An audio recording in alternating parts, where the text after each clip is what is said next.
สบายดีน้ำปลาอยู่สวะพอยืนหมดเลยสบายดี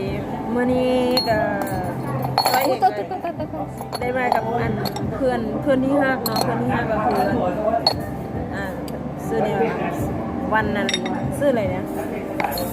เขาเอิ้นว่าจังได๋เนี่ย ส่องฮะ ต้องเลยนะลูกข้าวเหนียวเหรอมันรวย ส่งลูกข้าวเหนียวลูกข้าวเหนียว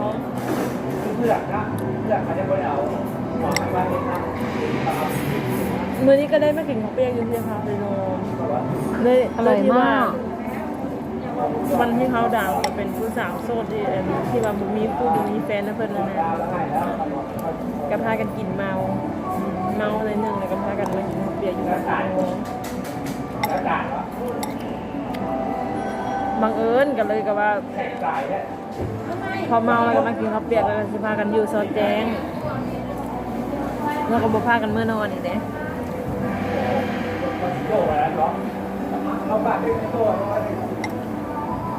ก็ลูกชิ้นนี่มันมีแต่แป้ง เผื่อไปกินมั้ง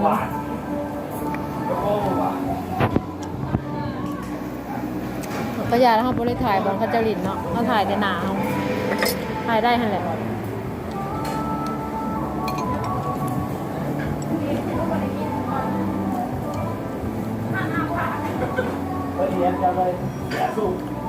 บอกเลยว่าข้าวเปียกคาสิโนยังไม่ได้แซ่บเด้อ อีนี่ไม่คิดจะโปรโมทให้เขาเจ้าเลยวะ แซ่บข้าวเปียกคาสิโนแซ่บแย่ อร่อยมาก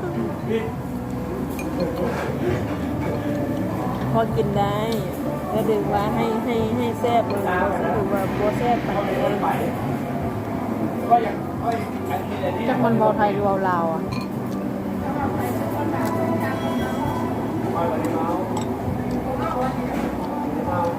อร่อยมากค่ะ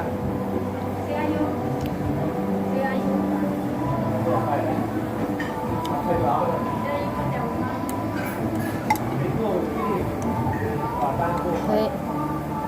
จะซึ้งอ่ะ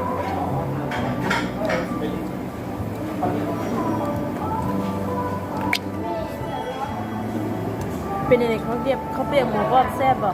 อร่อยมาก อร่อยเหรอ อร่อยจริง เหมือนลองมาชิมดิ ๆซีมสุดจะมันจะหวานนิดๆใส่น้ำตาล ส่วนมากซอยกินจะบ่ค่อยปรุงปานไหนเด้มันหมูอย่างมันคือซ้ำๆอยู่นี่นะมันคือซ้ำป่ะ หมูกรอบ กรอบอย่างนี้เป็นซ้ำอย่าบอกนะว่าหมูติดเชื้อ อีนี่พูดไม่เพราะเขาผ่านเอายอมา ยออะไรอ่ะต้องดูดีๆนะมึงยอตายยังไม่เอา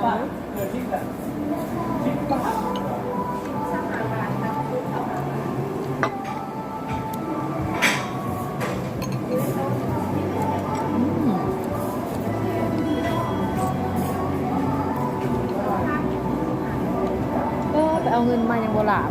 ริมต่อเอาเงิน เฮงๆอย่าไปว่าเขาให้เขาเล่นได้เขาจะได้เฮงๆ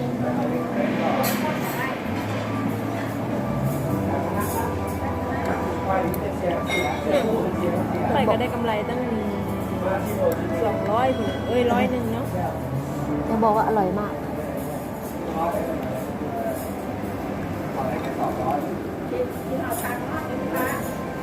เนี่ยแค่มาให้เบิ่งไว้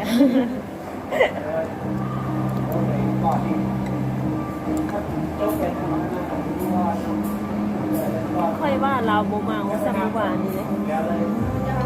ไม่บ่มา วันนี้เราไม่ได้มาเมื่อวา เป็น น นี้ เมื่อวานนี้ก็มือชื่นนี่ ชื่อเหรอ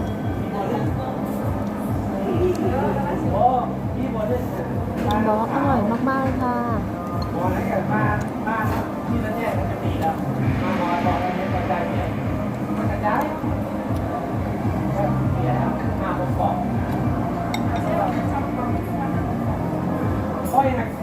เดี๋ยวรอปภมันเจอ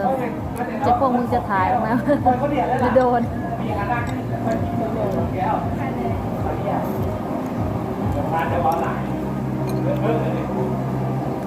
อร่อยนะ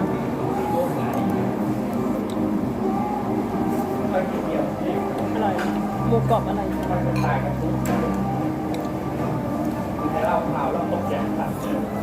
่อยก็กินเยอะๆจะได้แข็งแรง เปรี้ยวหมูกรอบ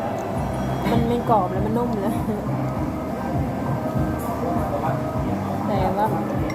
แต่ก็พูดถึงนะคะซิโนะถ้าทำดีนะแต่เข้าอ่ะความหมูเขาอร่อยนะ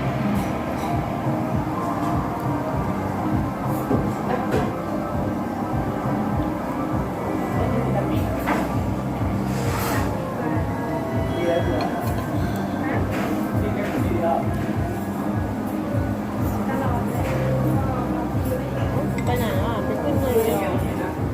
ไปกดเงินมาเล่น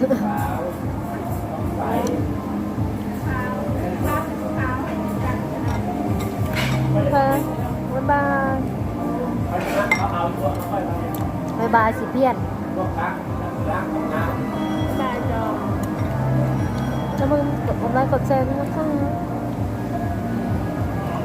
ะ